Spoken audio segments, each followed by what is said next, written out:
حلالہ کرنا کیا عورت کے ساتھ ناانصافی ہے؟ فاضل خان انڈیا سے پوچھتے ہیں۔ میرے غیر مسلم دوست پوچھ رہے تھے کہ اسلام میں طلاق کے بعد بیوی اگر پہلے شوہر کے پاس جانا چاہے تو اسے حلالہ کرنا پڑتا ہے، عورت کے ساتھ یہ ناانصافی کیوں ہے؟ دوسرے آدمی سے نکاح کیوں ضروری ہے؟ دیکھیں، اسلام میں عورت کے ساتھ ناانصافی جب ہوتی نا، جب عورت کو مجبور کیا جاتا کہ آپ نے پہلے شوہر کے پاس جانا ہے۔ اسلام کہتا ہے جس مرد نے 3 طلاقیں دے دی ہیں، جس کو اپنی زبان پہ کنٹرول نہیں ہے، تو آپ اس کے پاس جا نہیں سکتی، اب آپ کہیں اور شادی کرو آپ، کیونکہ اسلام مسٹیک بار بار غلطی کرنے کا موقع نہیں دیتا۔ عورت کی طبیعت میں لچک ہوتی ہے نا، وہ مرد اس کو طلاقیں دے کے بہلا پھسلا کے دوبارہ شادی کر لے گا، کیونکہ اسلام میں ڈیورس کا حق یعنی نکاح ختم کرنے کا حق مرد کے پاس ہے، عورت کے پاس نہیں ہے۔ دونوں طرف سے نہیں ہوتا نکاح ختم، مرد نکاح ختم کرنا چاہے تو کر سکتا ہے۔ تو اس لحاظ سے اسلام نے مردوں کے اختیارات بڑھا دیے نا کہ ڈیورس کا رائٹ مرد کے پاس ہے، عورت کے پاس نہیں ہے۔ لیکن اس لحاظ سے پھر مرد کو کمزور کر دیا کہ یہ ڈیورس کا لفظ وہ 3 دفعہ استعمال کر سکتا ہے، تاکہ ایسا نہ ہو کہ مرد ڈیورس کے لفظ سے کھیلتے رہیں بیٹھ کے۔ تو اب کیا ہے کہ اس لحاظ سے مرد کے اختیارات کو محدود کر دیا کہ مرد نے اگر 3 طلاقیں دی ہیں اس کے بعد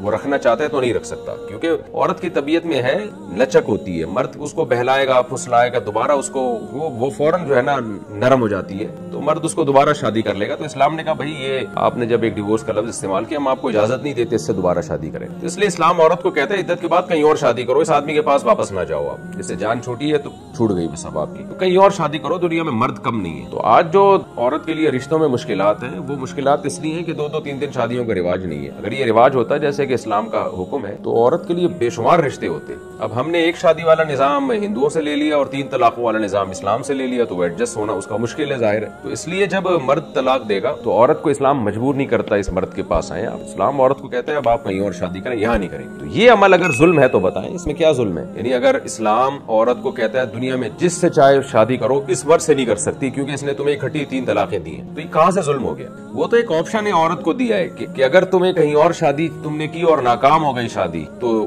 میاں بیوی کا ریلیشن بھی ہوا اور نہیں بنی وہاں پہ اور اس نے تمہیں چھوڑ دیا، تو پھر تم اس سے بھی کر سکتی ہو، جہاں چاہو کر سکتی ہو۔ تو اس میں ظلم کا عنصر کہاں ہے؟ ظلم تو اگر ظلم اس کو قرار دینا ہے تو مرد کے ساتھ ظلم ہے نا، کہ اس کی زبان سے 3 لفظ نکلے اور اس کی بیوی کو اب ایسا اس کے ہاتھوں سے اسلام نے نکالا ہے کہ اسلام کہتا ہے اب تم نے یہ زبان سے یہ منہ سے یہ پھوٹا کیوں لفظ نکالا، کیوں تم نے یہ لفظ زبان سے، تمہیں اپنے آپ پہ کنٹرول کیوں نہیں ہے، لہذا اب تم نہیں کر سکتے اس سے شادی۔ تو نقصان تو مرد کا ہوگا نا، اس میں مرد پاگل ہو جائے گا۔ اور دوسری بات یہ کہ لا جب بھی بنایا جاتا ہے نا، قانون اکثریت کو دیکھ کے بنایا جاتا ہے۔ جب چند مرد اس طرح 3 طلاقیں دیں گے اور دنیا کو پتا چلے گا اب یہ ایڑیاں رگڑ رہے ہیں مگر ان کی بیوی واپس نہیں آ سکتی اب، تو ان کو دیکھ کے وہ نشان عبرت بنیں گے دوسرے مردوں کے لیے، اور دوسرے مرد پھر زبان سے یہ لفظ نکالیں گے نہیں کہ ہم نے چھوڑنا ہے، یہ لفظ زبان سے نہیں نکالیں گے، ان کو پتا ہے یہ لفظ بہت بھاری ہے اسلام میں۔ تو چند لوگ ان کو نقصان ہوگا، میجورٹی اس طلاق کے لفظ سے بچ جائے گی، کیونکہ طلاق کا لفظ اسلام میں بہت بھاری ہے۔ اور رزلٹ بھی آپ دیکھ لیں کہ اسلام میں کتنی آسانی سے نکاح ختم ہو جاتا ہے، 3 دفعہ طلاق کا لفظ بول دو۔ اس کے باوجود مسلمانوں میں طلاق کا ریشو سب سے کم ہے، غیر مسلموں میں بہت زیادہ ہے۔ تو یہ اسلام کی ایک حکمت ہے کہ اتنا گاڑا لفظ، اتنا بھاری لفظ اسلام نے طلاق کو بنا دیا کہ اس میں ریورس گیئر رکھا ہی نہیں ہے۔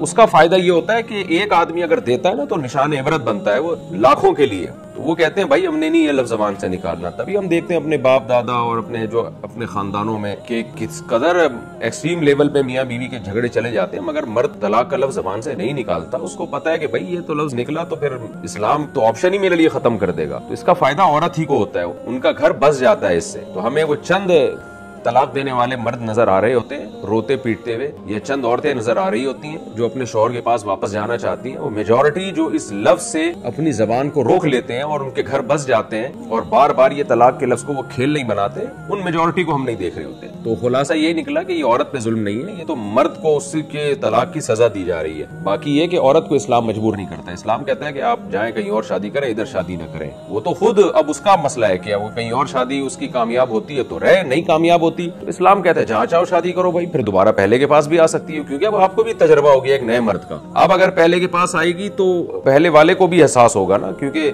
اس کو بھی پتا ہے کہ بھائی یہ کیا نام ہے، میرے طلاق دینے سے کیا نقصان ہوا تھا، تو اب امید ہے کہ ان کا رشتہ پائیدار ہو سکتا ہے۔ تو اس میں عورت کے کو آپشن کو بڑھایا گیا ہے، اس کو محدود نہیں کیا گیا۔ نقصان آدمی کا ہوا ہے کہ اس کی بیوی اب اس سے شادی نہیں کر سکتی، کہیں اور جائے گی وہ۔